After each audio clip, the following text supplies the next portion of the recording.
Ալիևը ուզում է պատերազմով, ագրեսիվ պատերազմով ձևավորված իրողությունների միջազգային ամրագրում ստանալ։ Ադրբեջանի նպատակն է համոզվել, որ հայ ժողովուրդը մտածում է այնպես, ինչպես Ադրբեջանը ուզում է, որ հայ ժողովուրդը մտածի։ Իրենց համար կարևոր է, որպեսզի հայ ժողովուրդը գնա ու քվեով ամրագրի, որ այսուհետ Ադրբեջանն է թելադրելու իր կարգ ու կանոնը։ Ադրբեջանի սրբադասման եւ մաքրազերծման նախարարության ներկայացուցիչ Արարատ Միրզոյանը ոչինչ չխոսեց։ Տվեք $10 միլիարդ կամ տվեք Սյունիքի կեսը, չգիտեմ, ինչ ուզում եք արեք, օրինակ։ Այդ խոսակցությունները շատ հստակ ադրբեջանական մեդիա տիրույթում դեռևս շատ ակտիվ շրջանառվում են։ Ինձ համար ապշեցուցիչ է, էլի ոնց կարող ասենք պետություն ներկայացնող մարդը կես բառ չխոսի արևմտյան Ադրբեջան զավթողական թեզի մասին։ Ադրբեջանը, Հայաստանի Հանրապետությունը հանրապետության գաղափարական ոչնչացման խնդիր է դրել այսօր։ Որ պահին Ադրբեջանը տեսնի, որ ինքը ունի հնարավորություն գնալու ռազմական գործողություններ, գնալու են այդ ռազմական գործողությունները։ Այն միանշանակ։ Դե որ միլիարդներ օգուտ կտա, գնան երկաթողին կառուցին, չի չես կառուցում, բան չով է զբաղված, աղոր հեծանիվ ես քշում։ Սահմանադրության փոփոխությունը լինելու դեպքում հանգիստ կստորագրի անգամ այդ թղթիկը։ Ստորագրի։ Այդ դեպքում էլ չի ստորագրի։ Առավել եւս չի ստորագրի։ Ցանկացած միակողմանի զիջում նվազեցնում է Ադրբեջանի ցանկությունը Հայաստանի հետ ունենալ խաղաղության համաձայնագրություն, Հայաստանի պետության ձևական գոյություն կամ առհասարակ չգոյություն։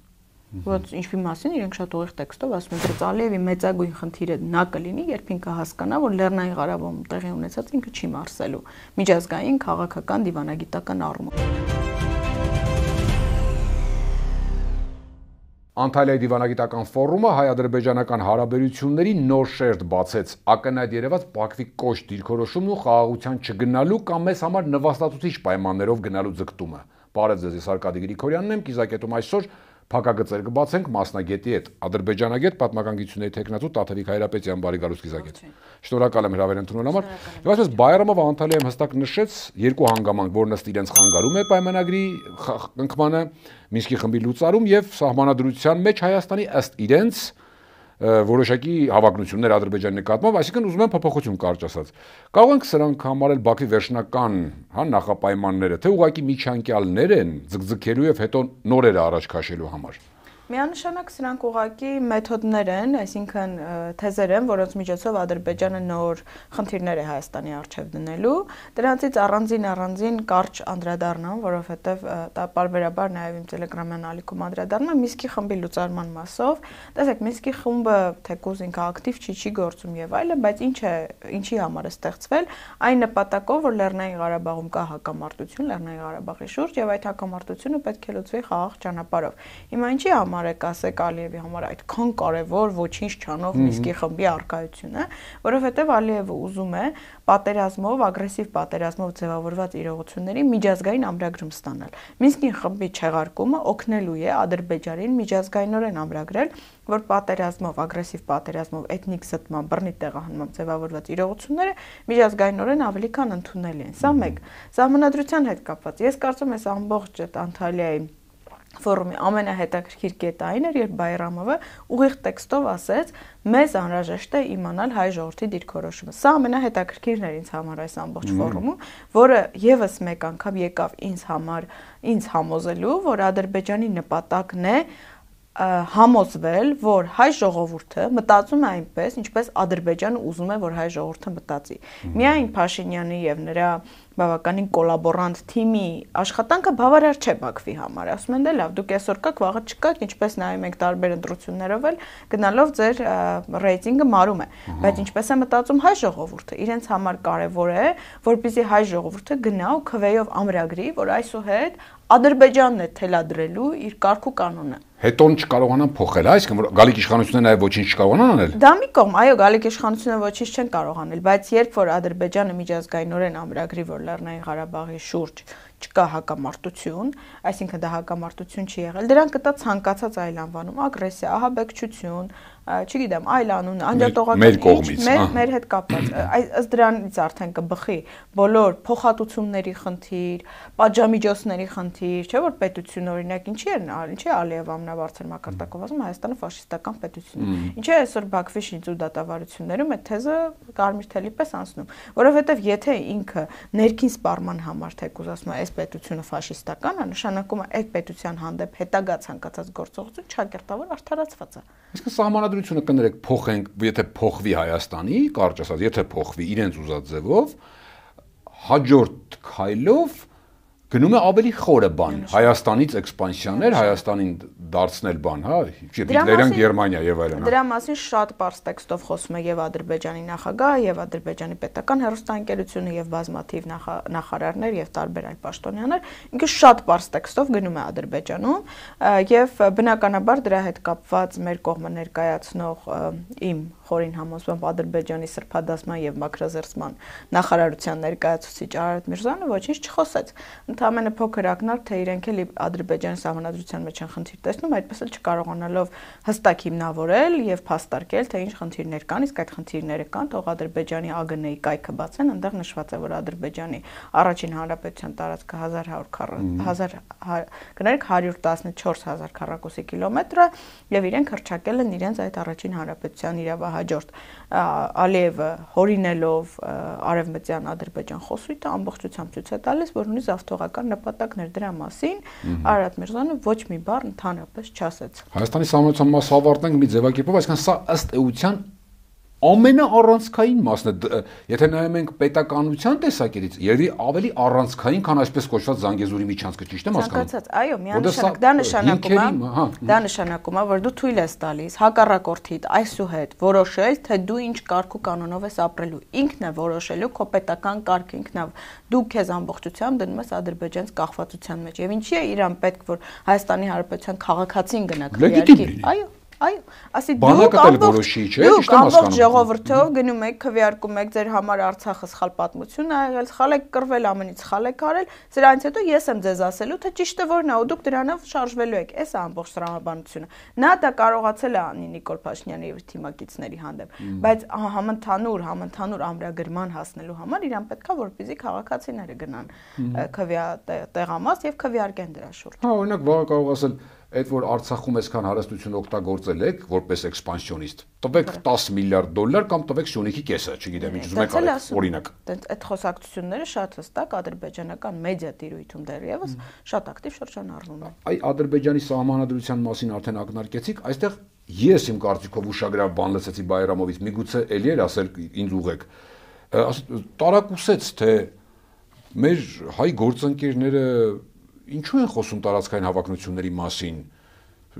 թող ցույց տան Ադրբեջանի սահմանադրության մեջ որևէ աշխարհագրական անուն Հայաստանի Հանրապետության, չկա նման բան, սա ինչ է դիվանագիտության նոր, հա, բան է, ադրբեջանական նոր լեվել, այսինքն խափում է, ինչ ասում։ Իրականում Բայրամովը մաքսիմալ օգտվում է նրանից, որ Արարատ Միրզոյանը կամ չգիտի կամ չգիտեմ, չի ուզում հստակ հիմնավորել իր ասացները, ուղղակի փորձում էր արդարանալ երևի, որ մենք գիտեք անկախության հռչակագիր ունենք։ Դա գիտեք, դա լրիվ տեղավորվում է իշխանությունների ինքնիշխանության մասին թեզի մեջ, ինքնիշխանություն դա Ադրբեջանից եւ Թուրքիայից մաքսիմալ կախվածությունն է, էլի։ Այդ ձևով են ներկայացնում իրանք մեր ինքնիշխանությունը։ Այս տրամաբանության մեջ Բայրամովը փորձեց այդ իրավիճակից օգտվել, բայց այստեղ ուշագրավ բան կա, Բայրամովը այդ առումով ճիշտ է ասում։ Իրանք միայն Հայաստանի Հանրապետության նկատմամբ չէ, որ տարածքային հավակնություններ ունեն, հավակնություններն են նաև Իրանի նկատմամբ։ Եվ դա արձանագրված է իրենց դպրոցական դասագրքերում, քարոզչանյութերում, բայց գերազանցապես դպրոցական դասագրքերում։ Այս երկու պետությունների հանդեպ էլ իրենք ունեն տարածքային հավակնություններ, բայց առաջնահերթ դա Հայաստանի Հանրապետությունն է եւ օրինակ ինձ համար ապշեցուցիչ է, էլի ոնց կարող ասենք պետություն ներկայացնող մարդը կես բառ չխոսի արևմտյան Ադրբեջան զավթողական թեզի մասին, ասելով շատ կներես, քո պետության նախագահը այսօր կանգնում ասում որ իմ պետության տարածքը դա հին Ադրբեջան է, ոնց հասկանամ ես։ Եկել իմ սահմանադրությունից ես կպնում, ինչ որ բաներ ես խոսում։ Այսինքն օրինակ կարող է Միրզոյանն ասել, որ գիտեք ինչ պարոն Բայրամով, դուք որ ասում եք աշխարհագրական անուն չկա, դուք փոխել եք ձեր, օրինակ չգիտեմ, Սևանը դուք Սևանալիճը ասում եք ձեր տեսակով, հա, ադրբեջաններեն տերմիններ եք օգտագործում։ Ու դա գրած է, ճիշտ եմ հասկանում, կարող է նման կերպ հակադարձել, որտեվ ինքը տեսեք ինչ ասում Բայրամով, ասում, այնտեղ գրած չէ, չգիտեմ, օրինակ, բան, Եղեգնաձոր բառը։ Նրա ասածը դա է։ Ինձ թվում է դա չի խնդիրը, խնդիրը այն է, որ իրենք ասում են ընդհանուր տարածք ենք նշել 114,000 քառակուսի կիլոմետր, բայց բաներ չենք նշել, անվանումներ չենք նշել, այդպես ընդհանրական է գրած։ Ինձ թվում է դա էր խնդիրը, բայց ես ասում եմ, այստեղ ոչ թե պետք էր մտնել այլ դեբատի մեջ, որովհետև երբ որ դեբատը թելադրում է դիմացի կողմը, դու ինչ էլ ասես, դու մեկը իր դեբատի մեջ ես խաղում, այլ պետք էր հարցը տեղափոխել բոլորովին այլ հարթակ։ Մասնավորապես 1 ասել քո պետության նախագահ այսօր իմ պետությունը ուրիշ անունով է կոչում, որը երբեք ոչ մի Հայաստանի Հանրապետության ղեկավար չի արել։ Երկրորդ, այսօր ձեր պետության մեջ պետական մակարդակով ձերբակալում են այն մարդկանց, որոնք խոսում են խաղաղությունից ու բարիդրացությունից։ Երրորդ, դուք 20 թվականից հետո փոխել եք դասագրքեր, որտեղ իմ պետության տարածքը ներկայացնում եք որպես ձեր պետության տարածք, եւ չորրորդ, դուք այսօր այդ շինծ ու դատավարություններով ոչ միայն հայ ժողովրդի ազգային արժանապատվության հետ եք խաղում, այլև օգտագործում եք հայատյացության այնպիսի աննախադեպ քարոզի համար, որը ինքնին բացառում է խաղաղության մասին խոսակցություն։ Այսինքն լրիվ խնդիրը պետք է տեղափոխել այլ հարթակ, այլ ոչ թե մտնել դրա մեջ, որ արդարացնել, որ գիտեք, մենք անկախության հռչակագիր ունենք, բայց ինքը այդպես առանձնապես ուշադրություն մի դարձրեք եւ այլն։ Լրատվամիջոցներում վերնագիրներ գրած, որ դա բանավեճ էր։ Դուք փաստորեն դա բանավեճ չեք համարում Միրզոյան Բայրամով, այսինքն համարժեք չեք համարում արձագանքը Երևանի, ճիշտ եմ հասկանում դες։ Դե ծիծաղալը Երևանի արձագանքը ոչ թե համարժեք չի, դա ուղղակի արձագանք չի։ Մի քիչ լռությունից տարբերվող խոսույթ է, դա ինչ արձագանք։ Ասում են կառուցողական ենք մենք լինելու միշտ կառուցականությունը ցուցաբերվում որպես իշխանության կողմից, որ միևնույն է խաղաղության են գնում, դուք ինչ ուզում եք արեք, մենք կառուցողական ենք։ Արդարացված է այս փուլում այդ մոտեցումը։ Ինչպես են գնում խաղաղության, եթե խաղաղության այսպես կոչված համաձայնագրի համաձայնեցումից անմիջապես հետո Ադրբեջանը 20-ից ավել ապատեղեկատվական հաղորդագրություն է տարածել, կեղծ լուրեր տարածելով սահմանային կրակոցների մասին, դա է խաղաղությունը։ Վերջին անգամ չեմ հիշում երբել այդքան հաղորդագրություն տարածվել։ Այսօր բանան տարածեց դեպ խնածախի վրա կրակել են եւ մշակույթի արդեն երկու անգամ մենք ենք արձանագրում արել, մնացած ամբողջ ապատեղեկատվական նյութերը տարածում են իրենք։ Այսինքն երբ մեր ուղղությամբ են կրակում, ընդ որում իրանք նշում են, որ կրակ են բացում պատասխան, դրա մասի պաշտպանության նախարարություն ոչ մի արձանագրում չի անում, ասում անկանոն օդ են կրակում, առանձնապես ուշադրություն մի դարձրեք։ Գիտեք, sense մի հատ տպավորություն կա այս իշխանությունների հետ, որ եթե իրանք բան անեն, որ ասում են, եթե դու ինձ չես նայում, քեզ թվում է ես քեզ չեմ տեսնում, եթե ինձ թվում է Ադրբեջանի կողմ չեն նայում, դրանից իրավիճակը փոխվում է, բացարձակ չի փոխվում։ Դրանից Ադրբեջանը ավելի ագրեսիվ է դառնում եւ ես բարբերաբար փաստերով ապացուցում եմ։ Օրինակ, երբ 22 թվականի հոկտեմբերին Պրահայում Արցախը ճանաչվել է Ադրբեջանի մեջ, 22 թվականի դեկտեմբերի 24-ին առաջին անգամ Ալիև ասել է. հիմա երբ Ղարաբաղյան հակամարտությունը լուծված է, մենք օրակարգ ենք բերում Արևմտյան Ադրբեջանի հարցը։ Այսինքն ոչ թե դա ստեղծել է, որ մենք Լեռնային Ղարաբաղից չխոսենք, ոնց որ շատ տգետներ մտածում են այսօր, այլ դա ստեղծել է, երբ մենք դադարեցինք խոսել Լեռնային Ղարաբաղի մասին, ասա ապրեք, էսի արեցիք, դե հիմա կանցնենք հաջորդին։ Հա, երկրորդ քայլն է ուղղակի։ Հիմա եթե Բայրամովի հայտարարությունները դիտարկենք որպես Ալիևի մեսեջներ, Տիկին Հայրապետյան, ինչ կարող ենք եզրակացնել, Բաքուն հիմա ավելի շատ պատերազմի թե խաղաղության է պատրաստվում, կամ այս խաղաղության չասեմ շանտաժով, հա, զիջումների, ոչ թե հարձակման է, շանտաժով զիջումներ կորզել, կապիտուլյացիա պարտադրել, որովհետև Ալիևը ինչ-որ ակնարկներ արեց վերջերս, չէ՞ որ յուրաքանչյուր պատերազմի ավարտը ես զարմանում եմ, որ կապիտուլյացիայով չի լինում, երևի Ուկրաինան նկատի ուներ, երևի չէ, Ուկրաինան, այ դա ինչ է նշանակում, այսինքն իր մտածելով ամեն պատերազմի ավարտ պիտի լինի կապիտուլյացիա, ոչ թե խաղաղության պայմանագիր, այ հիմա ինչ են ուզում անել։ Եթե կարճ ձևակերպեմ, Ադրբեջանը, Հայաստանի Հանրապետությունը հանրապետության գաղափարական ոչնչացման խնդիր է դրել այսօր, ու մենք դա ընդհանրապես թերագնահատում ենք ու չենք գիտակցում։ Այսինքն այդ նույն կոնցեպտները կեղծ է իրական Հայաստան sense-ն, մեզ խելոք պահենք, լավ չենք հասկացել ամեն ինչ, պատմությունը սխալ ենք հասկացել, այս ամբողջը կազմաքանման նպատակ ունի, կտրել քեզ քո արմատից, մոռանալ տալ քո ինքնության հենասյուները ու փորձել ձևավորել նոր մտածելակերպ, այդ մտածելակերպը այնա, որ դու պետք է մտածես այնպես, ինչպես Ադրբեջանի ղեկավարությունը ուզում է, որ դու մտածես։ Ու առաջնորդվես այդ տրամաբանությամբ, ու կարծում եմ դա երկարաժամկետ առումով իհարկե խնդիր է դրել վերացնել Հայաստանի Հանրապետությունը որպես պետություն եւ այդ ուղղությամբ շատ ակտիվ աշխատանք է տանում։ Այստեղ գիտեք մենք կարող ենք շատ երկար քննարկել Բաքվի առաջ քաշած թեզեր, այստեղ ամենախնդրահարույցը Հայաստանի Հանրապետության իշխանությունների վարքն է, որովհետեւ ես համոզված եմ Ադրբեջանի ցանկացած քայլ, ցանկացած գործողություն, այդ թվում այդ Արևմտյան Ադրբեջան խոսույթը կարելի է ուղղել Ադրբեջանի դեմ եւ դարձնել այնպիսի գլխացավանք իրենց համար, որ իրենք իրենց տեղը չեն գտնի։ 2 ամիս ապատեղեկատվական հաղորդագրություն են տարածում։ Ակնհայտ է, չէ, որ չեն կարողանում գնալ այնպիսի գործողություններ, ինչպես իրենք են պլանավորում, որովհետև կա որոշակի միջազգային զսպաշապիկ իրենց հետ կապված է, թվում որոշ առումով Միացյալ Նահանգներ, որոշ առումով իհարկե Իրանի Իսլամական Հանրապետությունը, որքան է պարադոքսալ հնչում է, բայց այդ ամբողջը կա եւ այդ ամբողջը դեռևս աշխատում է։ Դրա համար, որպեսզի դա աշխատի ամրապնդի, պետք է հսկայական աշխատանք տանել։ Իսկ այդ աշխատանքը տանելու փոխարեն մեր իշխանությունները լծված են հետապնդելու, փնովելու այն մարդկանց, որոնք խոսեն Արցախից, Արցախի հայերի իրավունքներից։ Իրենց թվում է, եթե այդ թեմայից չխոսեն, Ադրբեջանը դրանից հետո դառնալու մի պուպուշ կամ այցով լավ պետություն, բայց դա այդպես չի աշխատում։ Այսինքն ճիշտ հասկացա, որ Ադրբեջանը քանի դեռ այսպես ինչ-որ իմաստով զսպված է ռազմական գործընթացը, ինքը գնում է ավելի խորքային գաղափարական քայքայման դաշտով, որ զուգահեռ այո անում է դա, նշանակ այո, բայց որ պահին Ադրբեջանը տեսնի, որ ինքը ունի հնարավորություն գնալու ռազմական գործողություններ, գնալու են այդ ռազմական գործողությունները, այն միանշանակ։ Մյուս այ ռազմական գործողությունների առիթ մյուս կետի մասին էլ հենց նույն Անտալիայում Ամիրբեկովը հիշեց շատ ուղիղ տեքստով, որ սրանից այսպես կոչված Զանգեզուրի միջանցքը ոչ միայն տարածաշրջանի համար է կարևոր տնտեսական եւ այլն, այլ առանցքային է հայ-ադրբեջանական կարգավորման առումով։ Սրան զուգահեռ նույն պահին Փաշինյանը Սյունիքում հենց սահմանի մոտ գյուղացիներին համոզում է ցույցեր տալիս, իհարկե ակնարկելով երկաթուղին միլիարդների օգուտ կտա մեզ եւ այլն, միլիարդներ կաշխատենք։ Այստեղ ինչ-որ կարծոք ստվերային process-ը գնում ինչպես նախկինում էր լինում, որի մասին մենք չգիտենք, ինչքան էլ որ Հայաստանի իշխանությունը մենք միջանցքային տրամաբանությամբ չենք աշխատում, սա ինչ է նշանակում։ Առհասարակ ես լինեմ կասեմ դե որ միլիարդների օգուտ կտա գնա երկաթուղին կառուցի, ինչի՞ չես կառուցում, բան չով ես զբաղված, աղոր հեծանիվ ես քշում, գնա օգուտ բեր, գնա երկաթուղի կառուցի, ինչի՞ չես կառուցում։ Կամ ասում ես ուզում եմ գնում եմ դեպի խաղաղություն, լավ ես ամ, դե գնա այդ համաձայնագիրը ստորագրի, բան ինչի՞ չես ստորագրում։ Եթե այդպես է։ Այսինքն այդ ամբողջը կարելի է ուղղել Փաշինյանի դեմ, այդպես ես ասում, կամ ասում ես 29800 ինքնիշխան, շատ լավ ինքնիշխան, բա որ մի ինքնիշխան պետությունն է հակառակորդ թելադրանքով սահմանադրություն փոխում։ Այդ է քո ինքնիշխանությունը, այդ որ մի ինքնիշխան պետությունն է կանգնում, ասում ես օկուպացված տարածքներ ունեմ, կարևոր ստրատեգիական բարձունքներ, բայց չեմ գնա դրանց հետևից, այդ է քո ինքնիշխանությունը, կամ որ ինքնիշխան պետությունն է իր ողջ իրավական քաղաքական միջազգային գործիքակազմից հրաժարվում, որ ավելի ագրեսոր հարևանին, ել ավելի ագրեսոր դարձնի իր հանդեպ, այդ ինքնիշխանությունը։ Այսինքն այդ ամբողջը իր դեմ աշխատում, ուզում է երկաթուղին վերանորոգի, թող գնա վերանորոգի, ոչ մի բան չեմ տեսնում այդ խնդրում։ Ես ընդհակառակը միայն կողմ կլինեմ, որ Հայաստանում այդ ճանապարհները, հնարավոր կոմունիկացիաները աշխատեն, լինեն գործածելի, եւ ես վստահեցնում եմ ձեզ, Ադրբեջանի գործոնը մի կողմ Հայաստան այդ առումով բազմաթիվ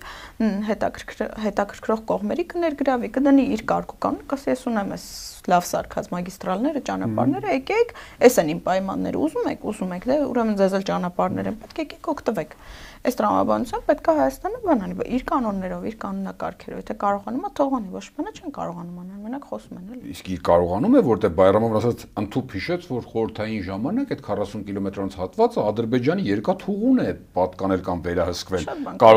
կարողանալու են անել հիմա,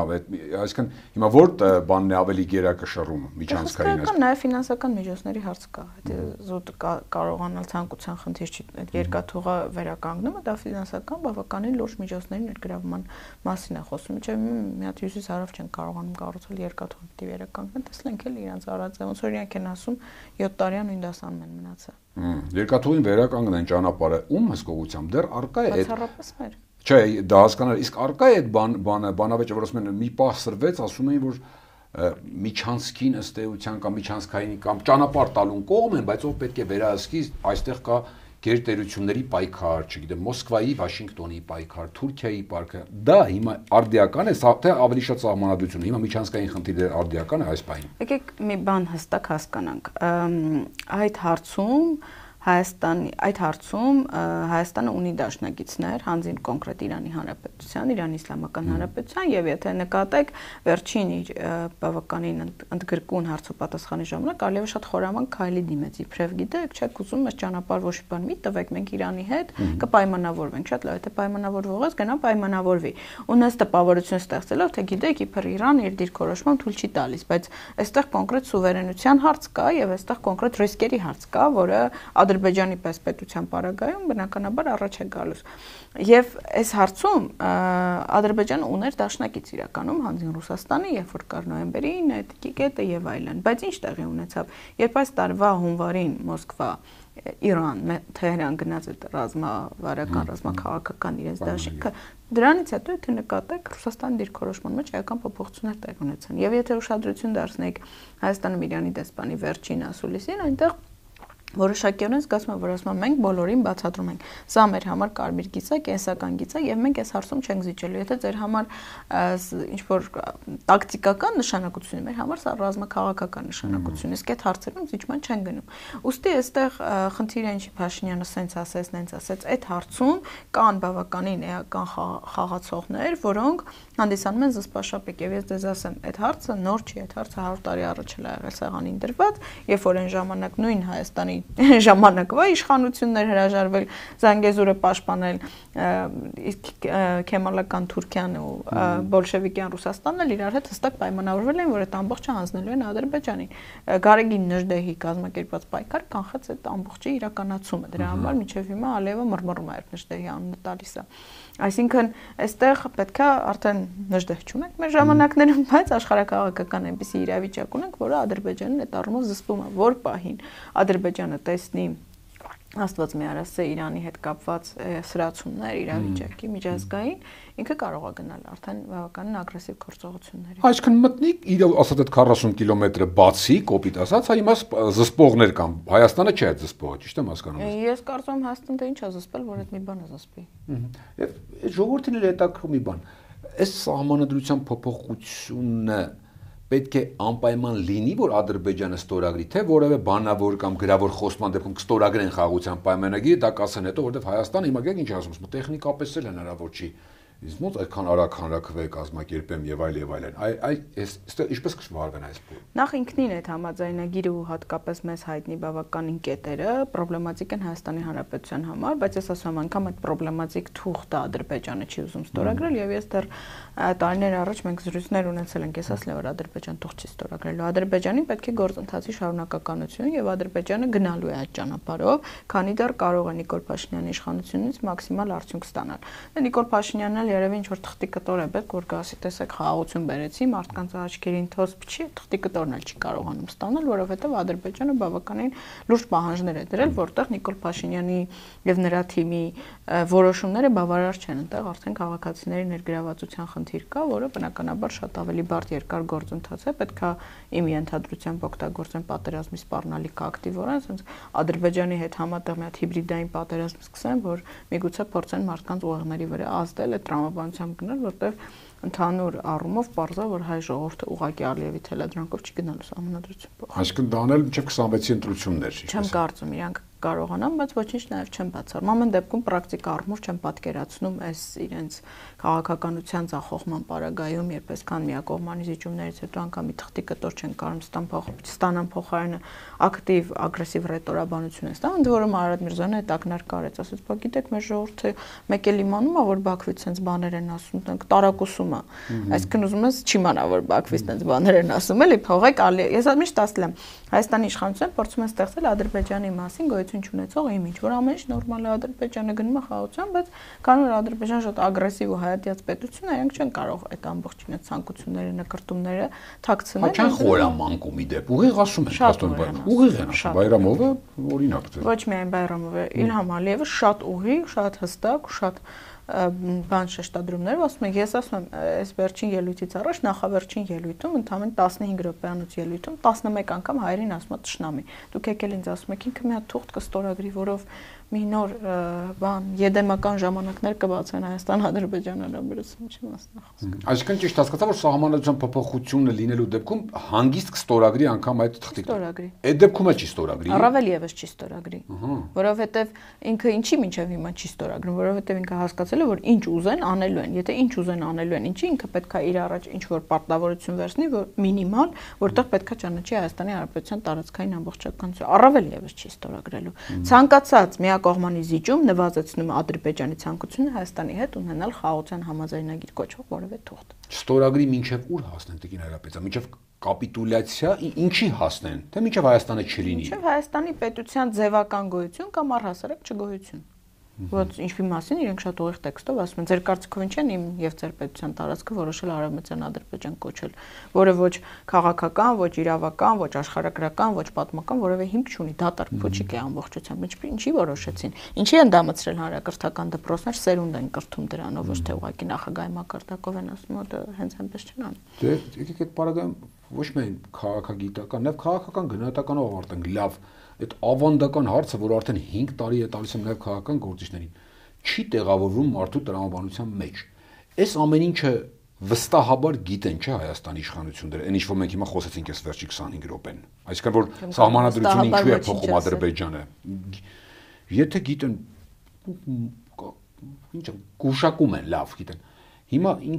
ինչու են անում, ձեռքերն է կապված, որ այս process-ը կանգնեցնեն, ինչու չեն անում, ուզում են, որ այս process-ը լինի, թե չեն ուզում, չեն կարողանում կանգնեցնել։ Ինչն է։ Տարբերակ 1 իրենք համոզված են, որ դա ճիշտ ճանապարհ է, տարբերակ 2 իրենք կոլաբորացիոնիստական համագործակցության են գնացել Ադրբեջանի իշխանությունների հետ։ Երկու տարբերակում էլ իրենց գործողությունները բերում են, վտանգում են Հայաստանի Հանրապետության պետականությունը։ Այս փաստ է։ Հիմա թե այնտեղ տարբեր մի քանի այլ տարբեր տգետ են, շատ տգետ են, գերտգետ են եւ այլն, դա չի օգնում իրավիճակին։ Ես հույս ունեմ մի օր, երբ իրանք չլինեն իշխանության եւ ավելի պետականամետ նորմալ ուժեր կան իշխանության, նորմալ դատավարություն կլինի, կհետաքննենք այս հարցերի պատասխաններն էլ հստակ կիմանանք ինչի այս երկիրը այսօրվան հասցրեցին, ինչ էր այս երկիրը իրենց արել։ Քանի դատը հասակ լավ դրանով ավարտենք, ասում եք կան ուժեր։ Նաև տպավորություն եմ դաշտում ստացվում, որ շատ ուժեր էլ հենց կոպիտ ասած ճակերտավոր վախենում են գալ, որովհետև հասցել են անելանելիության կետին արդեն, որ գանել չեն կարող բանել չջր։ Այդպես է թե ոչ։ Ովքեր վախենում են գան, թող ընդհանրապես չգան։ Իսկ